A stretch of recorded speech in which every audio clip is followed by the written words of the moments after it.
নমস্কার, কলিস কিচেনে সবাইকে স্বাগত জানাচ্ছি।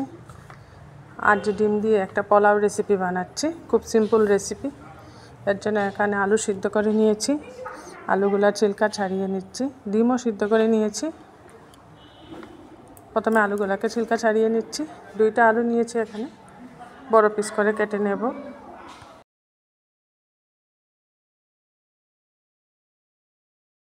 আলু এখানে আমি সিদ্ধ করে নিয়েছি, আপনারা সিদ্ধ না করেও কাঁচা আলু দিয়েও করে নিতে পারেন। কাঁচা আলুর ছিলকা ছাড়িয়ে নুন হলুদ মাখিয়ে ভালো করে ভেজে নিতে হবে। একটু লাল লাল করে ভেজে নিলেই হয়ে যাবে। আমি সিদ্ধ করে নিয়েছি, এতে করে একটু নরম হয়ে যাবে আলুগুলা। আলু ছিলকা ছাড়িয়ে নিয়েছি, এখন ডিমও ছিলকা ছাড়িয়ে নিচ্ছি। ডিম সিদ্ধের সময় আমি লবণ দিয়েছিলাম, এর জন্য ছিলকা ছাড়াতে অসুবিধা হচ্ছে না।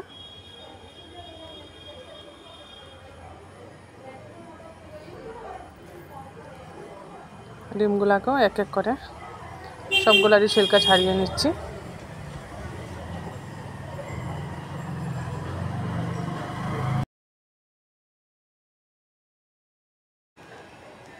এইভাবে সব ডিমের একটা একটা করে এইভাবে ছিলকাগুলো ফাটিয়ে নিচ্ছি। ছিলকাটা ফাটিয়ে এভাবে ছিলকা ছাড়িয়ে নিচ্ছি সব ডিমের। এখানে 1 কাপের মতো আমি চাল নিয়েছি। এখানে আমি নিত্যদিন যে চালটা দিয়ে ভাত বানাই সেই চাল দিয়েই বানাচ্ছি আজ। চালটা ধুয়ে পরিষ্কার করে ভিজিয়ে রেখে দিয়েছি। 30 মিনিটসের মতো চালটা ভিজতে হবে।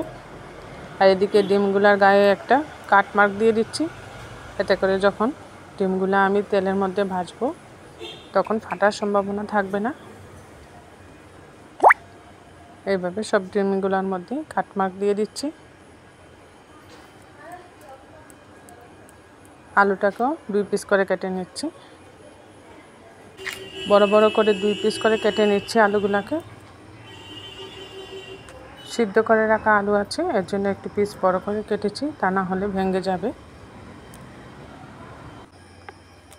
ডিম আর আলুর মধ্যে হলুদ দিয়ে দিচ্ছি। হলুদ আর লবণ দিয়ে ডিম আলুটাকে ভালো করে মেখে ভেজে নিতে হবে। এখানে মিডিয়াম সাইজের 3টা পেঁয়াজ কুচিয়ে নিয়েছি।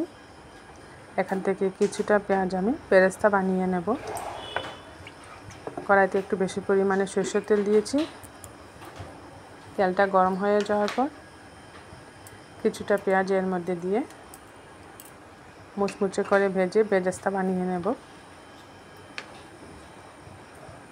তেলটা গরম হয়ে গেছে, কুচিয়ে রাখা পেঁয়াজ দিয়ে দিচ্ছি এর মধ্যে। এই পেঁয়াজটা দিয়ে একটু সময় নিয়ে গ্যাসের আঁচটা মিডিয়ামে রেখে ভেজে নিচ্ছি।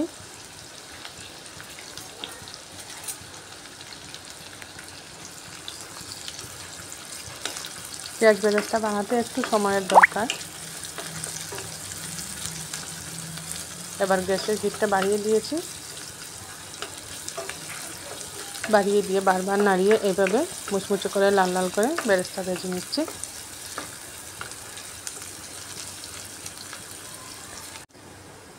বেরেস্তাটা খুব সুন্দর ভাজা হয়ে গেছে,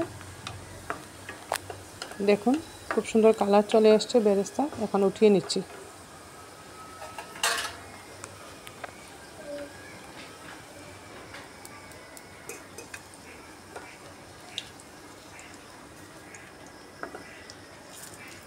এভাবে বেরেস্তাকে একটা পাত্রে উঠিয়ে নিলাম।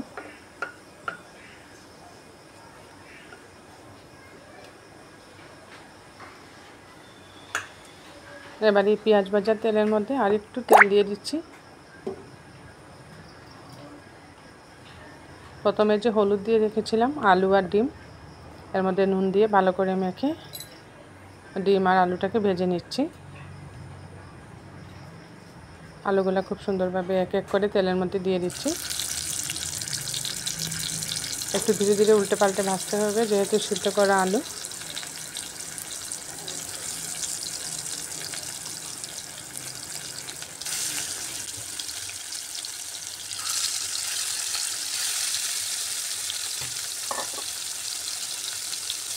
ডিম আর আলু একসাথেই আমি ভেজে নিচ্ছি। তেলের মধ্যে এইভাবে উল্টে পাল্টে লাল লাল করে ডিম আর আলুটাকে ভেজে নিচ্ছি।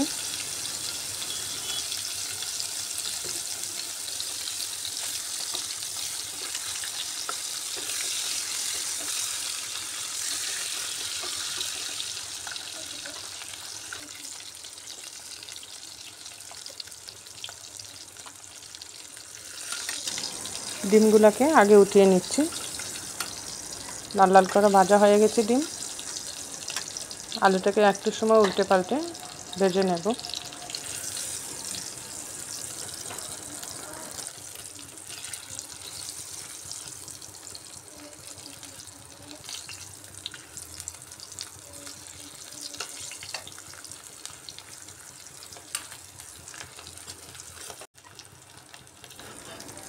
এবার আলুগুলোকে উঠিয়ে নিচ্ছি।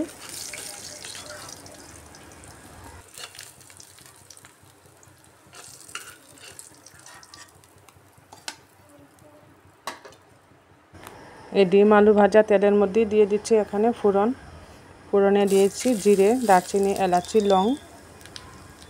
ফোড়নটাকে একটু ভেজে নেব যাতে ফোড়ন থেকে খুব সুন্দর একটা গন্ধ বেরিয়ে আসে।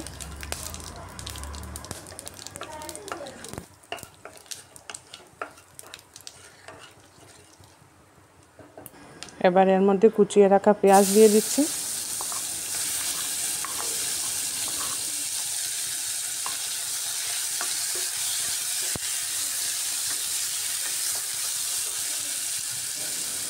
পেঁয়াজ ভাজার মধ্যে সামান্য লবণও দিয়ে দিচ্ছি।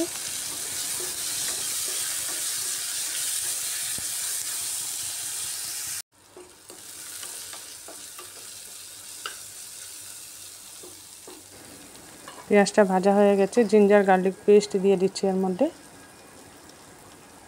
বড় চামচের 1 চামচ হবে। এখানে জিঞ্জার গার্লিক পেস্টটা দিয়ে দিচ্ছি। পেস্টটা দিয়েও আরেকটু ভালো করে ভেজে নিতে হবে পেঁয়াজ আর জিঞ্জার গার্লিক পেস্ট।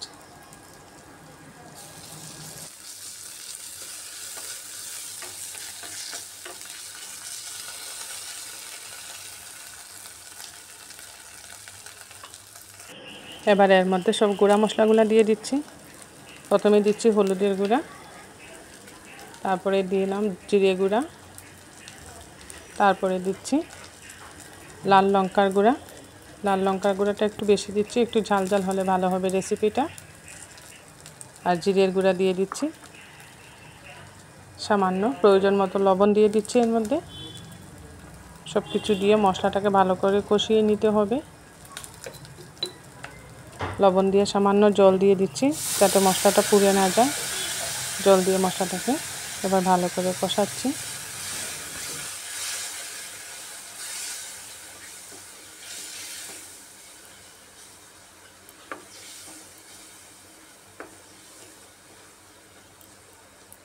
ভালো করে কষিয়ে নিতে হবে যাতে মশলা থেকে তেল ছেড়ে আসে।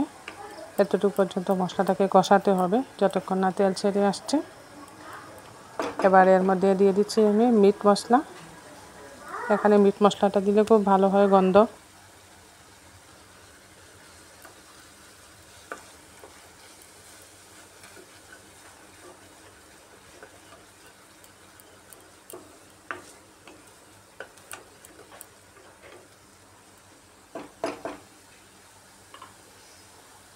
মশলা কষানো এই পর্যায়ে এসে দিয়ে দিচ্ছি ভেজে রাখা আলু।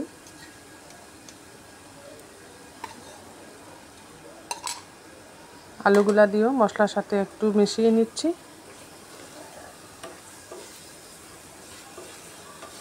একটু সময় নাড়িয়ে মশলার সাথে আলুটাকে মিশিয়ে নিচ্ছি। এবার ভিজিয়ে রাখা চাল দিয়ে দিচ্ছি। এটা খুব সংক্ষেপে হয়ে যায় রেসিপিটা। যে কোনো সময় অন্য কোনো রান্না করতে যখন ইচ্ছে হয় না তখন একসাথে ডিম দিয়ে রেসিপিটা বানিয়ে নেওয়া যায়। চালটা দিয়ে মশলার সাথে ভালো করে মিশাতে হবে। চাল, আলু আর মশলাটা খুব ভালো করে মিশিয়ে নিচ্ছি যাতে সব চালের সাথে মশলাটা সুন্দরভাবে মিশে যায়।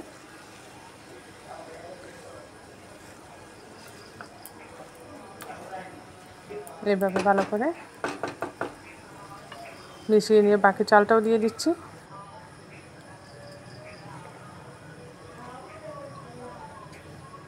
বাকি চালটা দিয়েও আবারও উপর নিচ করে আলু আর মশলার সাথে মিশিয়ে নিচ্ছি।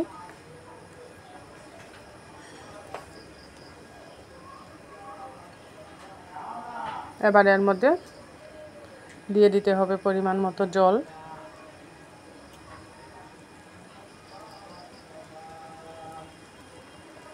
জল দিয়ে দিচ্ছি যতটুকু চাল নিয়েছি। এখানে আমি 1 কাপ চাল নিয়েছি, 1 কাপের জন্য 2 কাপ জল দিয়েছি।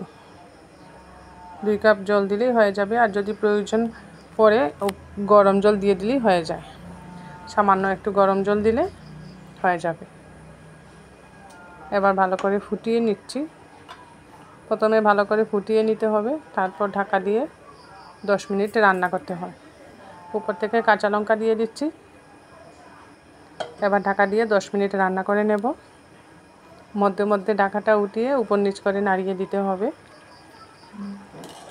তা না হলে অনেক সময় জলটা শুকিয়ে গিয়ে নিচে লেগে যেতে পারে ভাতটা। এইভাবে উপর নিচ করে দিচ্ছি আমি। হালকা হাতে নাড়াতে হবে, আলু যাতে ভেঙে না যায়।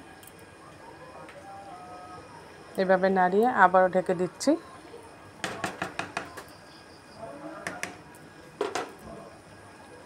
বারবার ঢাকা দিয়ে বানালে তাড়াতাড়ি হয়ে যাবে। এবার উপর থেকে ডিমগুলো দিয়ে দিচ্ছি। ডিমগুলো তো আগেই ভেজে রেখেছিলাম। এবার ডিমগুলো এইভাবে ভাতের মধ্যে দিয়ে আবারও কিছুক্ষণের জন্য আমি ঢেকে দিচ্ছি, যাতে করে সম্পূর্ণরূপে সিদ্ধ হয়ে যাবে চালটা। এবার ঢাকনা উঠে দেখিয়ে নিচ্ছি আপনাদেরকে। চালের জলটাও শুকিয়ে এসছে, চালটাও সিদ্ধ হয়ে গেছে খুব সুন্দর, আর পোলাও থেকে খুব সুন্দর একটা সেন্টও বেরিয়ে এসছে। এইভাবে আলতো হাতে উপর নিচ করে দিচ্ছি। এখন আর গ্যাস জ্বালাতে হবে না, গ্যাসটা বন্ধ করে দিয়ে ঢাকা দিয়ে রাখলেই, দমে রেখে দিলে খুব সুন্দর হয়ে যাবে। এইভাবে উপর নিচ করে দিয়েছি। উপর থেকে ভেজে রাখা বেরেস্তাটা দিয়ে দিচ্ছি। এইভাবে উপর থেকে বেরেস্তাটা ছড়িয়ে দিচ্ছি। পুদিনা পাতা থাকলে আপনারা পুদিনা পাতাটাও দিতে পারেন। আজ আমার ঘরে নেই, পুদিনা পাতাটা দিলেও গন্ধ খুব সুন্দর আসে পোলাও। বেরেস্তা দিয়েও আবারও একবার ঢেকে দিচ্ছি। বানিয়ে নিলাম ডিম পোলাও। সিম্পল এই ডিম পোলাও রেসিপিটা আপনাদের ভালো লাগলে বানিয়ে খাবেন। লাইক, শেয়ার, সাবস্ক্রাইব করবেন আমার চ্যানেলটা, আর বেল আইকনটা টিপবেন, এতে করে যখন এরকম নতুন নতুন রেসিপি আপলোড করি সাথে সাথে নোটিফিকেশনটা পেয়ে যাবেন।